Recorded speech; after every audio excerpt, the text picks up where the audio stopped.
प्रभु यीशु मसीह के मधुर नाम से सभी श्रोताओं को मेरा नमस्कार। आज हम फिर से रोमियो का खत से पढ़ने के लिए मिलकर मनन करने के लिए आए हैं। यहाँ पर हमने रोमियो का खत की पूरा एक इंट्रोडक्शन, शुरुआत का जो परिचय, जो रोमियो का खत खुद जो परिचय किया हुआ आयतों को हमने देखा। पहले अध्याय, पहले आयत से लेकर 17 आयत तक वो अपने उस खत के बारे में वो खुद बता रहे हैं, कौन लिखा है, किसके लिए लिखा है, क्या है, ये सारी बातें बता रहे हैं। आगे क्या बताने के लिए जा रहे हैं, इनके बारे में भी उधर थोड़ा सा वहाँ पर बताया है। हमने देखा है कि वहाँ पर जो धार्मिकता के बारे में बताया हुआ बात, तो अगले स्टेप में धार्मिकता के बारे में बताएंगे, सुसमाचार के बारे में बताएंगे। वास्तव में ये संत पौलुस ये किताब जब लिख रहे थे वो कोरिंथ में, शायद कोरिंथ में या कैंक्रिया में बैठकर लिखा है, क्योंकि कैंक्रिया किस चर्च का एक जो उनके नाम वहाँ पर 16 अध्याय पहली आयत में हम देखें तो कैंक्रिया चर्च चलाने वाले के नाम लिखा हुआ हम देख सकते हैं। तो इस तरह से हमें पता चलते हैं कि ये कैंक्रिया का जगह पर, शायद नहीं तो कोरिंथ, ये लगभग 6 मील दूर ये इनके बीच में है। तो जो फेबा नामक एक औरत है, एक बहन है, उनकी द्वारा ये खत रोम में भेजा गया है। तो ऐसे मानते हैं, जब हिस्ट्री पढ़ते हैं हमें पता चलते हैं कि इनकी द्वारा भेजा गया है। वास्तव में कोरिंथ में आने से पहले, जो रोम में जाने से पहले कोरिंथ में था। कोरिंथियों का खत हम 15 अध्याय पढ़ते समय हमें पता चल जाते हैं कि वो वहाँ पर जो थेसलोनिके कलीसिया की, थेसलोनिके नहीं, मैकेडोनिया की कलीसिया के लोगों का इंतज़ार कर रहे थे। वहाँ पर वहाँ से आया हुआ लोग अपने कलेक्शन, जो हफ्ते के पहले दिन का जो कलेक्शन है, जो प्रभु के लोगों के लिए जो कलेक्शन है, वो सब इकट्ठे करके वहाँ पर आया है। और संत पौलुस की इच्छा है इस बार जब जब यरूशलेम की कलीसिया के पास, यरूशलेम के कलीसिया की गरीब लोगों के पास जाऊंगा, तो मैं भी साथ में जाऊंगा, इनके साथ जाके वहाँ पर यरूशलेम में जाऊंगा करके बता रहे हैं। प्रेरितों का किताब हम पढ़ते समय वहाँ पर हम देख सकते हैं उधर रोका गया है कि यरूशलेम में मत जाओ, क्योंकि उधर आपको पकड़ा जाएगा। तब भी उन बातों को छोड़कर, बातों को तिरस्कार नहीं किया, बल्कि उन बातों को प्रभु में रखे। प्रभु की इजाज़त के बिना कुछ भी नहीं हो सकता, ऐसे करके बताकर आगे बढ़ रहे हैं। वहाँ पर गया, ये सब कुछ उधर ध्यान किया। जो यरूशलेम की कलीसिया के लोग, ऐसे हम पढ़ते हैं, यरूशलेम की कलीसिया के लोग जब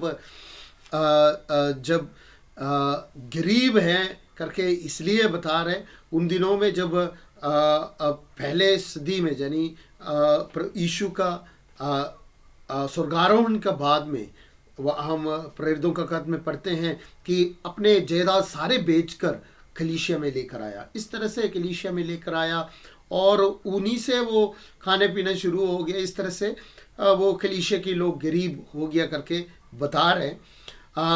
इस तरह से तो इसलिए मैकेडोनिया की कलीसिया, कोरिंथ की कलीसिया, अलग अलग कलीसिया से दान जो इकट्ठा कर जो ऑफरिंग्स इकट्ठे कर लेकर आ रहे हैं, ताकि यरूशलेम की कलीसिया के लोग को दे सके, गरीब लोगों में बांट सके। तो इस कारण वो जो यरूशलेम में आया, यरूशलेम में उनको बंदी बनाया और बंदी बनाकर और हमें पता है वो ट्रायल्स कहाँ कहाँ गया, किस जो प्रीस्ट के पास, हाई प्रीस्ट के पास गया, वहाँ पर उनकी ज़िंदगी में आया हुआ हर एक परिवर्तन के बारे में बता दिया, और फिर उनको पकड़कर रोम में लेके जा रहे हैं। बंदी बनकर रोम में गया, वहाँ पर किराए पर लिया हुआ एक मकान में उनको इजाज़त मिला कि एक मकान में रह सकते हैं। वो हाउस अरेस्ट किया गया है, मकान के अंदर रह सकते हैं, और इजाज़त दिया है उनको, आकर मिलने वाले आकर मिलकर जा सकते हैं। तो इस तरह से हाउस अरेस्ट में था और 2 साल तक वहाँ पर रोम में रहा है करके हमें पता चल जाते हैं। और हमें पता है ये जो फिलिपियों का खत भी वहाँ से लिखा है, और भी हमें इन बातों को हम जानते हैं। तो रोम में जाने का इच्छा किया हुआ संत पौलुस रोम में पहुँचते हैं बंदी बनकर। परमेश्वर का एक योजना उनके ऊपर था, इनके ऊपर था। क्योंकि जब प्रेरितों का खत पढ़ते हैं, वहाँ पर हम आखिरी में हम पढ़ते हैं, तो जब संत पौलुस बाकी लोगों को जो नमस्ते बोलते हैं, वंदन करते हैं, तो वहाँ पर बता रहे हैं कि रोम के जो कैसर के जो महल के अंदर से वो लोग जो उधर सेवा कर रहे हैं, वो लोग तुम्हें वंदन कर रहे हैं, नमस्कार कर रहे हैं। यानी संत पौलुस बंदी होकर चला गया तो भी रोम की कलीसिया में एक जागृति आया। उससे बढ़कर रोम के कैसर के जो महल है उसके अंदर के लोग भी प्रभु को जानने पाया। तो बंदी बनने के पीछे परमेश्वर का उद्देश्य है करके हमें पता चलते हैं। तो ये जो खत इसलिए लिख रहे हैं कि रोम में जाने से पहले उधर के लोगों को, वहाँ पर कोई प्रेरित लोग गया नहीं, वहाँ पर कोई प्रेरित लोगों से ये कलीसिया स्थापित नहीं किया। इसलिए सुसमाचार की जो वैल्यू है, सुसमाचार की जो ताकत है, सामर्थ है और धार्मिकता है, ये सारी बातों को बता रहे हैं। वास्तव में ये रोमियो का खत एक मत संबंधी, क्रिश्चियन मत संबंधी, मसीही मत संबंधी किताब है। अगर एक क्रिश्चियन एक प्रभु में चलने के लिए इच्छा करते हैं, वो व्यक्ति जरूर रोमियो का खत पढ़ना है, उससे सीखना जरूरी है। क्योंकि अपना विश्वास क्या है ये तो मालूम होने चाहिए, नहीं तो पता नहीं चलेगा। तो रोमियो का खत इस तरह से अरेंज किया गया है ताकि हमारा विश्वास को और दृढ़ कर सके, हमारा विश्वास को विश्वास के बारे में पूरी जानकारी हमें मिल सके।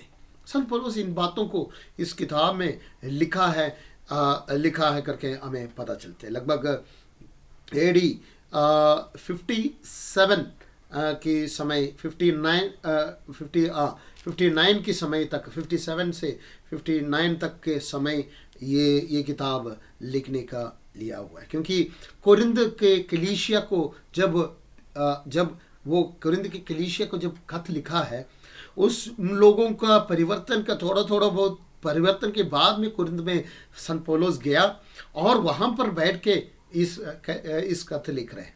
तो उसका बाद में कोरिंथ के खत लिखने का बाद में हमें इस रोमियो का खत देख पा रहे हैं, कोरिंथ में बैठ के लिखते हैं। और सबसे पहले जो खत जो नया नियम के बीच में सबसे पहले लिखा हुआ एक पुस्तक है, तो वो गलातियों का खत है। तो इस तरह से हमें रोमियो का खत से पता चलते हैं कि उधर की रोम की कलीसिया की लोगों को जागृत करने के लिए, उनको विश्वास में मजबूत रखने के लिए। तो हमारे बारे में देखा गया तो हम भी विश्वास में कच्चा है, तो हमें ये इस किताब को पढ़ने की बहुत ज़रूरत है। तो इसलिए कृपा करके जब अगले सेशंस जब जाते हैं, ध्यान से सुने और ध्यान से इन बातों को समझने का कोशिश करें। प्रार्थना पूर्वक आप इन बातों को सुने ताकि हम मिलकर इन वचनों को सीखें और हमें पता चले क्यों हम विश्वास में हैं, क्या है हमारा विश्वास, ये सब कुछ हमें पता चल सकते हैं। इसलिए हम 1 मिनट प्रार्थना करेंगे। अगले वीडियो में जाने से पहले, अगले दिन का वीडियो में जाने से पहले हम कल का प्रयास इस वीडियो का देखने से पहले हम थोड़ी समय प्रार्थना करें। मैं आप लोग के लिए प्रार्थना करने चाहता हूँ। पवित्र खुदावंद धन्यवाद करते हैं प्रभु जी, हम आपके बच्चे आपकी हजूरी में आया, और प्रभु हम प्रार्थना करते हैं जब हम इस किताब को पढ़ते हैं प्रभु, आपका वचन है, जीवित वचन है, और प्रभु जी ये जीवित वचन आपकी आत्मा के द्वारा हमारे अंदर कार्य कर पाए, ताकि हम इसके अंदर से समझ सके और हम विश्वास में मजबूत रह सके। हमें आशीष करें यीशु नासरी के नाम से, आमीन।